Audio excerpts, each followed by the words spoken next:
तो ग्लोबलाइजेशन की तरफ आते हैं कि ग्लोबलाइजेशन है क्या चीज। ठीक है, तो ग्लोबलाइजेशन को अगर हम देखें कि ये बज़वर्ड है, बहुत हमने सुना है कि ग्लोबलाइजेशन क्या है। ग्लोबलाइजेशन के बारे में लोग कहते हैं ये खत्म हो रही है, को कुछ लोग कहते हैं ये बढ़ रही है, कुछ लोग कहते हैं ये ग्लोबलाइजेशन की वजह से इश्यूज हैं, कुछ लोग कहते हैं ग्लोबलाइजेशन दुनिया को चेंज कर दिया। तो हम आते हैं कि ग्लोबलाइजेशन है क्या चीज।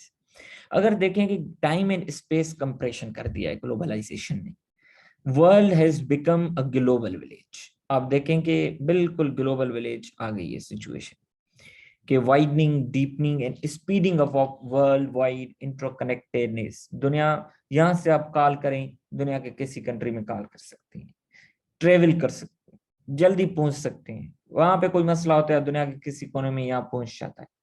तो ये क्या हो गया, टाइम एंड स्पेस की कंप्रेशन हो गई है। जल्दी हम रीच कर लेते हैं दूसरी जगह को, अभी निकलेंगे 2 घंटे में किसी और कंट्री में, दुबई में पहुंच सकते हैं। तो स्पेस कंप्रेशन, टाइम कंप्रेशन कैसे कि 2 घंटे में, पहले इतना टाइम लगता था। इंफॉर्मेशन फ्लाई करती है, ठीक है। डी टेरिटोरियलाइजेशन, ठीक है। Social, economic, political economic activities are increasingly stressed across the globe. और कंट्रीज सिर्फ टेरिटोरियल इंटीग्रिटी के ऊपर नहीं है, अब एक दूसरे के साथ सोशल इकोनॉमिक कोऑपरेशन बिल्कुल बियॉन्ड द टेरिटरीज चल रहा है। रिलेटिव डी नेशनलाइजेशन, अब नेशनलाइजेशन के कॉन्सेप्ट क्या है, जो इनके शॉर्ट पेजेस हैं वो आहिस्ते से वो क्या कर रहे हैं, ओवरलेप हो रहे हैं, मिट रहे हैं। तो ये ग्लोबलाइजेशन का कॉन्सेप्ट है। और ग्लोबलाइजेशन में क्रॉस बॉर्डर इंटरेक्शन अनलिमिटेड होता है, और उसमें कंट्रीज एक दूसरे के ऊपर इंटरडिपेंडेंट होते हैं। कैसे होते हैं वो आगे चल के आपको दिखाते हैं। ग्लोबलाइजेशन दूसरा ये करती है कि जो रिलेशंस हैं बिटवीन इंडिविजुअल्स, वो उनमें थोड़ी चेंजिंग ले आएगी कि from side by side existence towards their integration in international system, वो इंटीग्रेट, इंटरडिपेंडेंस हो रही है। अब जो events outside of their territory होते थे, अब उनका ज्यादा इन्फ्लुएंस हो रहा है आजकल बनिस्बत उसके कि जो 100 साल पहले इन्फ्लुएंस होता था।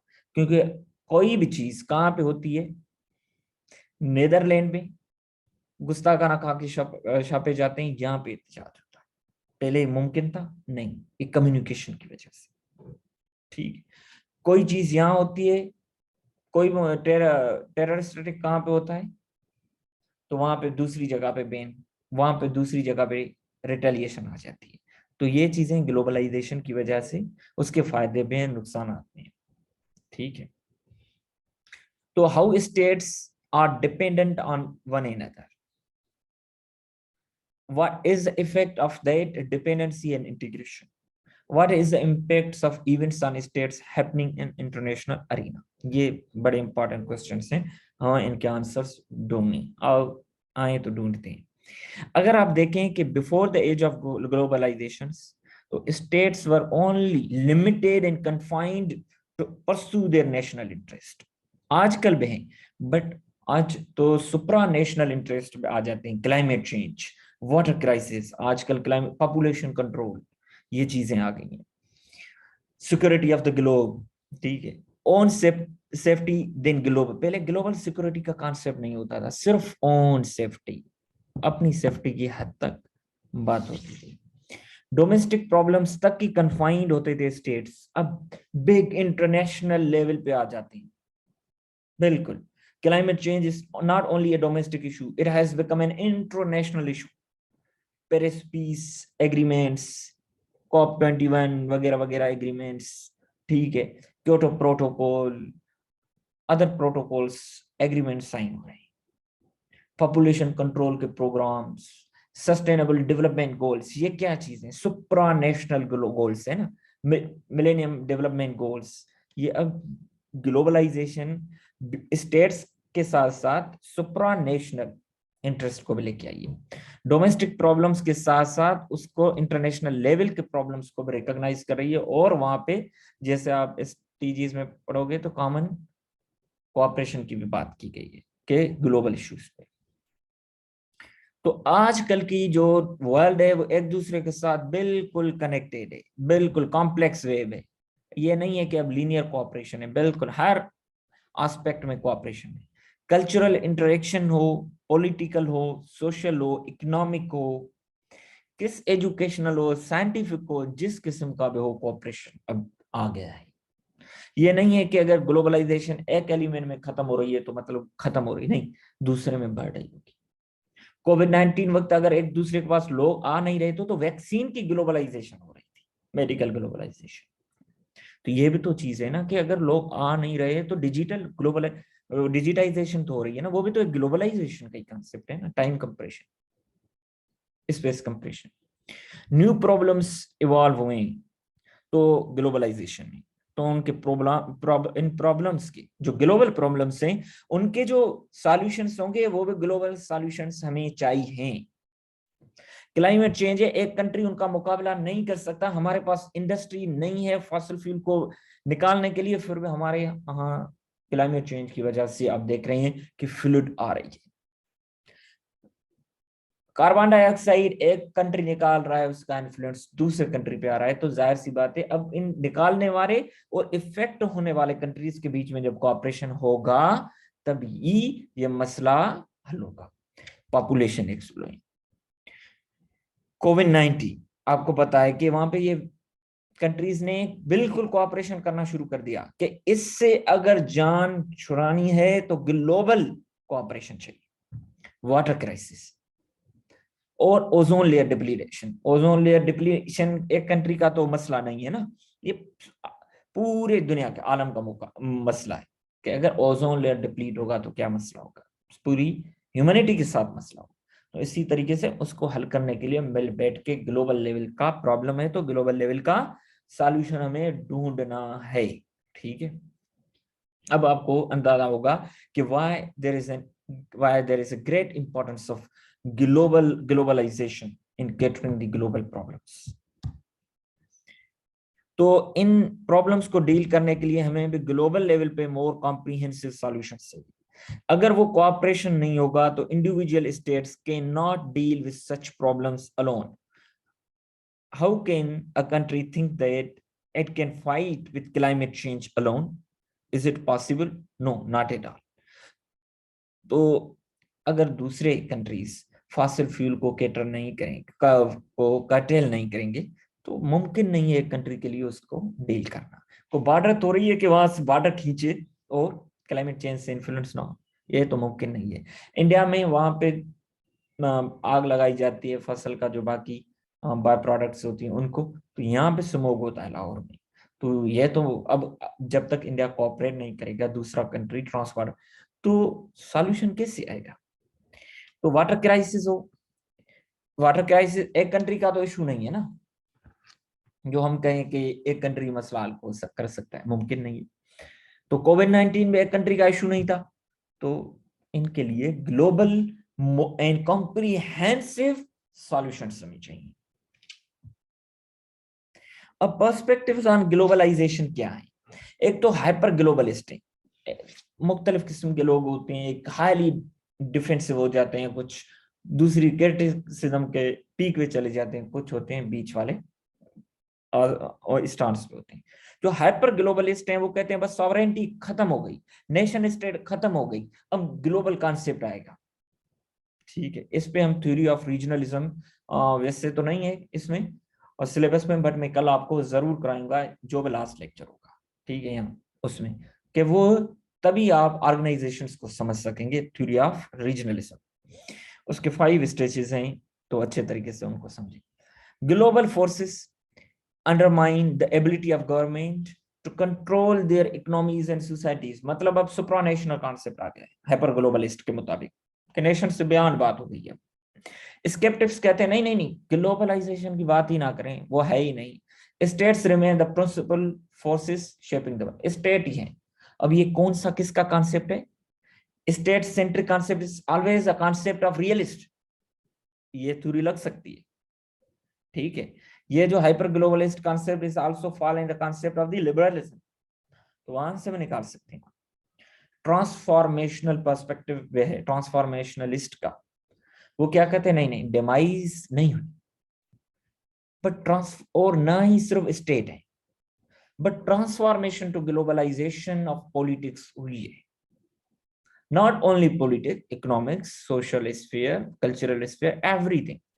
Emergence of conspicuously global politics, उसमें क्या है कि ये जो ट्रेडिशनल डिस्टिंक्शन है ना कि डोमेस्टिक एंड इंटरनेशनल अफेयर्स की, इसकी जो डिफरेंस है वो मीनिंगलेस हो गए हैं पॉलिटिक्स में।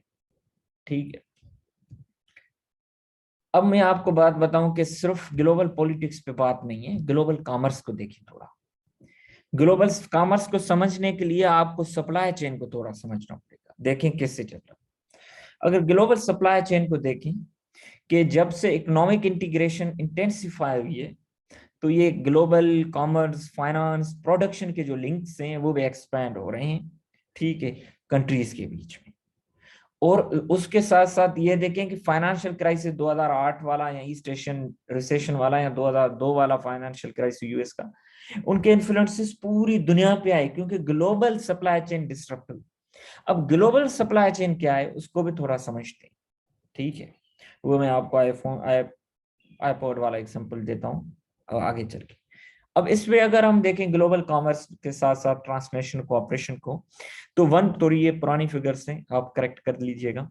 1.88 trillion flows across the world's foreign exchange markets, और 25 to 33% of the world output, 70% of world trade, 80% of international invest transnational एक दूसरे कंट्रीज के साथ। तो अब देखें कि इतनी इंटरडिपेंडेंस। ग्लोबल कम्युनिकेशन को देखिए, ट्विटर है, फेसबुक है, सेल फोन है, यूट्यूब है, बाकी एप्स हैं, आप देखें कि ये ग्लोबलाइजेशन नहीं है, ग्लोबल कम्युनिकेशन की। तो मतलब सिर्फ ग्लोबलाइजेशन ऑफ पॉलिटिक्स नहीं, ग्लोबलाइजेशन ऑफ कॉमर्स की है, कोऑपरेशन की है, कम्युनिकेशन की है। अब आप देखें सप्लाई चेन का example, global production and iPod. एक आईपॉड एक कैसे बनता है और एंड यूजर तक कैसे, एक आइडिया से लेकर एंड यूजर तक कैसे पहुंचता है। आप देखें ये चीज, यहाँ पे देखें, ये जो सेंट्रल माइक्रोचिप है ना, ये बनाती है यूएस की कंपनी है portal player.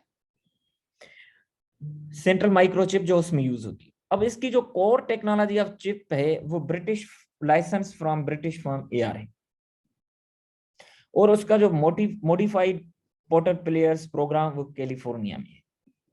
Microchip US company, British firm के साथ वो टेक्नोलॉजी लाइसेंस्ड है। अब पोर्टल प्लेयर क्या करता है, works with microchip design companies in California, British US में अंदर वाशिंगटन, कैलिफोर्निया।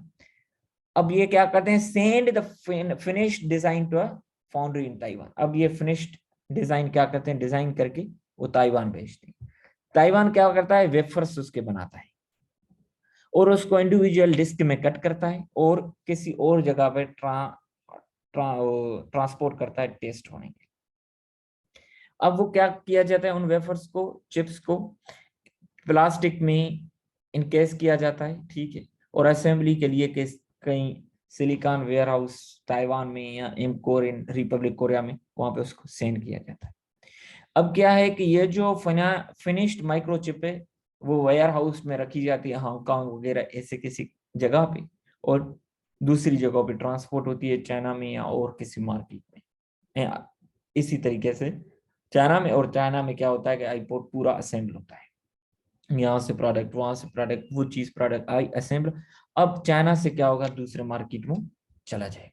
अब देखें कि ये अगर कहीं पे भी ग्लोबल सप्लाई चेन डिस्टर्ब हो तो आईपोर्ट बन ही नहीं सकेगा। तो इसी तरीके से ये ग्लोबल सप्लाई चेन चल रही है। ऐसे नहीं है कि एक ही ऑफिस में बैठ के, एक ही कंपनी में बैठ के हर चीज वहां लगाई जाती है, ऐसे बिल्कुल नहीं। असेंबली की एक अलग है, मतलब प्रोडक्शन पॉइंट है, बाकी चीजें कहाँ कहाँ से बन के आती है। जॉन ग्रे है, ये कंटेम्प्रेरी ग्लोबलाइजेशन को हम देखते हैं जो अभी 21st सेंचुरी की ग्लोबलाइजेशन है। उसमें देखें कि वो कहते हैं कि जॉन ग्रे की globalisation, era of globalisation is over.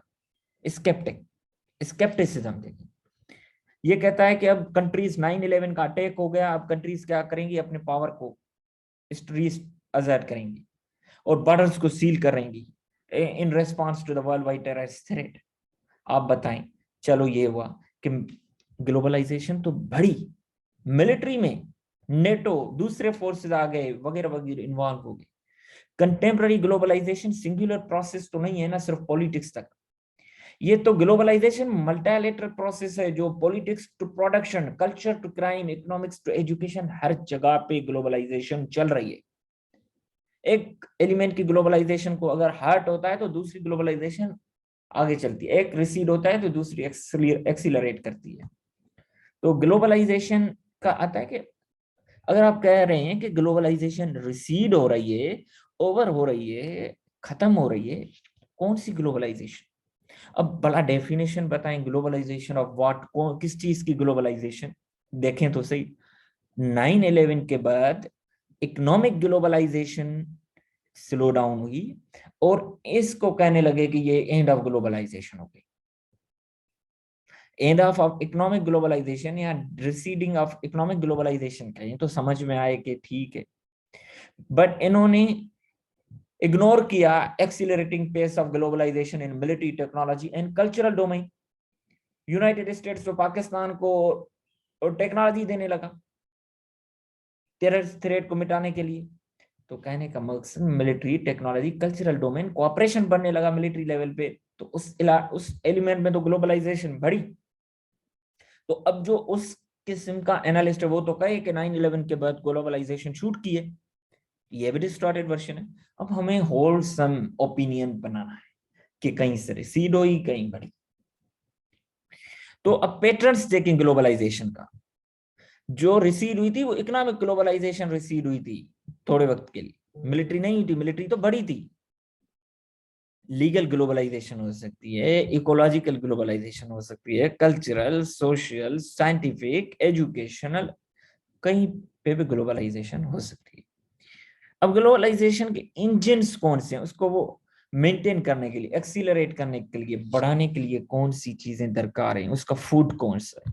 Technology सबसे पहले, मॉडर्न कम्युनिकेशन की टेक्नोलॉजीज, कंप्यूटर है, मैं यहाँ से लेक्चर ले रहा हूँ, आप सुन रहे हैं, ये पहले मुमकिन था नहीं, इस टेक्नोलॉजी की वजह से आप किसी और जगह में, अब यहाँ पे मैं अगर ये चीज ना होती आपको लेक्चर दे सकता था, शायद हम एक दूसरे को जानते भी नहीं होते। Economics, capitalism's insatiable requirement for new markets पे जाती हैं। ग्लोबल सप्लाई चेन का भी आईपोर का आपने एग्जांपल देखा, ठीक है। पॉलिटिक्स, पॉलिटिक्स क्या, जैसे टेक्नोलॉजी फिजिकल इंफ्रास्ट्रक्चर देती है तो पॉलिटिक्स नॉर्मेटिव इंफ्रास्ट्रक्चर देती है, जैसे ट्रंप ने बैन लगाया 6 मुस्लिम कंट्रीज पे। अब ये तो नॉर्मेटिव अटेम्प्ट टू डीग्लोबलाइजेशन था ना, कोई और काम तो नहीं किया था, कट पेस्ट तो नहीं किया था, बट अगर कोई अच्छा स्टेप लेगा तो नॉर्मेटिव अटेम्प्ट टू ग्लोबलाइजेशन। अगर कोर्ट ने उसकी बात को रिजेक्ट किया, वहां की सुप्रीम कोर्ट ने, तो हम कहेंगे नॉर्मेटिव अटेम्प्ट टू ग्लोबलाइजेशन। तो अगर थोड़ी इसकी हिस्ट्री देखें, जेनेसिस देखें, तो हम देखेंगे कि इसके 3 periods, 1450 to 1850, European expansion and conquest, quest for new lands, America आपने देखा न्यू मार्केट्स को, न्यू लैंड को अप्रोच करने लगे। 1850 का से 1945, entrenchment of European empire, scramble for more power, Africa, Asia, colonisation करने लगी थी। यहाँ उस वक्त के हिसाब से ग्लोबलाइजेशन थे। 1960 ऑनवर्ड्स आपने देखा कंटेम्पररी ग्लोबलाइजेशन, इंडस्ट्रियल रिवॉल्यूशन, बल्कि 1960 क्या 1945 से इंडस्ट्रियल रिवॉल्यूशन आ गई, age of imperialism, global colonisation खत्म हुई तो इंपीरियलिज्म आ गई। तो कल आपने मुझे थ्योरी ऑफ रीजनलिज्म के साथ साथ न्यू इंपीरियलिज्म, नियो कॉलोनियलिज्म का कॉन्सेप्ट कहना है, समझाना है, और कॉलोनियलिज्म एंड इंपीरियलिज्म का मैंने आपको बताया था, वो फिर रिपीट करेंगे। कि टेरिटोरियलिटी, वेस्ट, अब देखें कि वेस्टफैलियन मॉडल क्या था, ग्लोबलाइजेशन के हिसाब से था या नहीं, उसके बाद मॉडल क्या है। ग्लोबलाइजेशन को अंडरस्टैंड करने के लिए हमें वेस्टफैलियन को समझना पड़ेगा, उस पीरियड को। उस वक्त सिटी स्टेट का कॉन्सेप्ट था, प्रिंसेस थे, तो उन्होंने कहा कि भाई ये जो 30 इयर्स वार खत्म हुई, ट्रीटी ऑफ वेस्टफैलिया आया 1648 में, तो फिक्स्ड बॉर्डर की बात आई, और मैंने आपको पहले लेक्चर्स में बताया था वहां से सॉवरेन इक्वलिटी की बात आई कि हर कंट्री सॉवरेन है और ऑटोनॉमस है, इंडिपेंडेंस इन ऑल स्फीयर। तो ये तो ग्लोबलाइजेशन की बात नहीं है। अब post Westphalian model is a model of globalization. आप देखें कि मल्टीलैटरल इंस्टीट्यूशंस आ गए, मल्टीलैटरल पॉलिटिक्स आ गई, वर्ल्ड बैंक, IMF, ये क्या चीजें, फाइनेंशियल एक्शन टास्क फोर्स ये क्या चीज है, यूएन क्या चीज है, ये multilateral institution. Transnational associations and networks आ गए, मल्टीनेशनल कॉर्पोरेशंस आ गई हैं आज, ब्रिटिश पेट्रोलियम, दूसरी कंपनीज, ठीक है। तो कॉमर्स में हर चीज में ये ओआईसी कंपनी, ओपेक एजेंसी वगैरह दूसरी जो आ गई हैं, global policy networks of officials in corporate, ठीक है। तो ये चीजें आ गई हैं पोस्ट वेस्टफैलियन मॉडल में। नॉन गवर्नमेंटल एक्टर्स वो क्या करते हैं ग्लोबल इश्यूज के साथ, ग्लोबल एड्स फंड जैसे या रोल बैक मलेरिया इनिशिएटिव से। तो ये चीजें जो पोलियो एराडिकेशन के लिए ये कौन से हैं, ये पोलियो एराडिकेशन के लिए जैसे कंपनी जो ऑर्गेनाइजेशन है बिल गेट की, गेट्स फाउंडेशन जो है वो काम कर रही हैं। तो इसी तरीके से नॉन गवर्नमेंटल एक्टर्स पे आ गए हैं मार्केट में। उसके साथ साथ formal and informal networks of government officials dealing with shared global problems, जैसे Basel committee of central bankers, financial action task force on money laundering है, ये फॉर्मल है। तो इसी तरीके से इनफॉर्मल वगैरह भी चीजें आ गई हैं। तो इसमें देखें कि पोस्ट वेस्टफैलियन मॉडल, आप देखें कि ये सोसाइटी, ये जो है ये इंटरनेशनल ऑर्गेनाइजेशन है, ये इंटरनेशनल ए ट्रांसनेशनल ऑर्गेनाइजेशन है। और ये जो चीज है ये सोसाइटी, आप देखें कि ये कितनी इंटरकनेक्टेड है। मुमकिन है ये ग्लोबलाइजेशन सोसाइटी के साथ ये कितना इंटरकनेक्टेड है। यहाँ पे आप देखें ये नेशनल गवर्नमेंट है, ये देखें कि ये लोकल एसोसिएशन, ये चीजें, ये कितनी चीजें इनके साथ कनेक्टेड है मिलके यहाँ पे। तो और उसके साथ साथ ये जो इंटरनेशनल इंटर गवर्नमेंटल ऑर्गेनाइजेशन है, इन्होंने ग्लोबलाइजेशन को प्रमोट किया है। क्या करते हैं कि हमने देखा है कि इंटर गवर्नमेंटल जो ऑर्गेनाइजेशन है उनकी वजह से सम सॉवरेनिटी कंट्रीज गिव अप करते हैं, उनको देते हैं ताकि कलेक्टिव विल एंड डिसीजंस जो मेंबर स्टेट्स लेते हैं उनके हिसाब से गवर्न किया जाए चीजों को।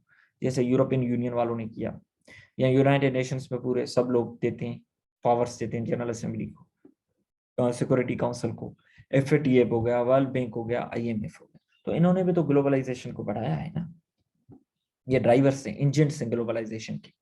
और कलेक्टिव सेल्फ डिफेंस इनमें आ जाते हैं। आर्टिकल 51 जो हमने चार्टर ऑफ यूएन है, यहाँ 5 ऑफ नेटो है। इराक कुवैत का जो मैंने आपको एपिसोड बताई थी, कुवैत के ऊपर हमला कर दिया, ऑपरेशन डिजर्ट स्टॉर्म शुरू हो गई। यूएन ने रेजोल्यूशन पास की कि निकलो वहां से, नहीं निकला, ऑपरेशन शुरू कर दी गई in the leadership of the United states.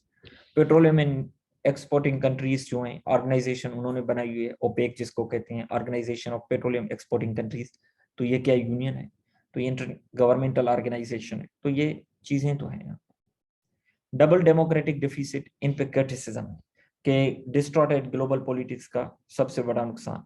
एक नुकसान क्या है कि democracies are unable to control transnational agencies, एक तो अपने सिटीजन्स की प्रेफरेंसेस के मुताबिक उनको कंट्रोल भी नहीं कर सकते, और ये जो कॉन्सेप्ट है सेल्फ गवर्नेंस का वो भी कंप्रोमाइज होता है, मतलब डबल नुकसान है, ठीक है। वो कहते हैं कि पावर असिमेट्रिक्स जो ग्लोबल पॉलिटिक्स में उसकी वजह से ग्लोबल इंस्टीट्यूशंस क्या करते हैं, ये जो ग्लोबल एलिट्स हैं, एक तो डोमेस्टिक एलिट्स हैं, दो ग्लोबल एलिट्स हैं बड़े, उनके इंटरेस्ट को सर्व करते हैं, ये डबल डेमोक्रेटिक डिफिसिट आ जाता है। तो देखते हैं कि ये डिस्टॉर्टेड ग्लोबल पॉलिटिक्स क्यों है। एक तो enormous inequalities of power between states, ये जो बिग कोर कंट्रीज हैं उनमें टेक्नोलॉजी हाई है, जो बिल्कुल पेरिफेरिक हैं उनमें टेक्नोलॉजी लो है, इनॉर्मस इनइक्वालिटी का गैप है, एक तो ये रीजन है। और दूसरा ग्लोबल गवर्नेंस में कोई सब कंट्री सॉवरेन इक्वल है, कोई कॉन्स्टिट्यूशन नहीं है, गवर्निंग एजेंसी नहीं है। तो इसकी वजह से भी ये चीज आ जाती है कि जो कैपिटलिज्म है वो डिस्टॉर्ट करती है चीजों को। वो क्या करती है, जो प्रिविलेज्ड क्लास है उनके एजेंडा उसको प्रमोट करती है। ये किसका कॉन्सेप्ट है, मार्क्सिज्म का, यहाँ पे थ्योरी अप्लाई कर सकते हैं। Technocratic nature of global decision making है, फ्रॉम हेल्थ टू सिक्योरिटी, इन कमिटीज एजेंसीज में कौन बैठे हैं, टेक्नोक्रेट्स बैठे हुए हैं, ठीक है। अगर इनमें हम देखें कि इसको हम डिस्टॉर्टेड ग्लोबल पॉलिटिक्स से कॉस्मोपॉलिटन ग्लोबल पॉलिटिक्स कैसे बना सकते हैं, उसमें हमें क्या करना होगा कि कॉस्मोपॉलिटन डेमोक्रेसी को इन्वॉल्व करना पड़ेगा, ठीक है। हमें उन चीजों के लिए कॉस्मोपॉलिटन डेमोक्रेसी में हम लोगों को दूसरे कंट्रीज का इनपुट लेके आएंगे। कैसे? अब जैसे यूएन है, सिक्योरिटी काउंसिल है, वहां पे मैं जब पढ़ाऊंगा आपको यूएन में तो बताऊंगा, वहां पे 5 लोग परमानेंट मेंबर्स हैं, 10 नॉन परमानेंट मेंबर्स हैं, टोटल 15 मेंबर्स हैं United nation security council. Veto power है 5 मेंबर्स के पास। अगर ये चीज तो रिफॉर्म होनी चाहिए, इतने कंट्रीज की डेस्टिनी को वो करते हैं। और दूसरा ये है कि जब भी कोई सीज फायर का भी अगर वहां पे रिजोल्यूशन, उनको रिजेक्ट करते हैं।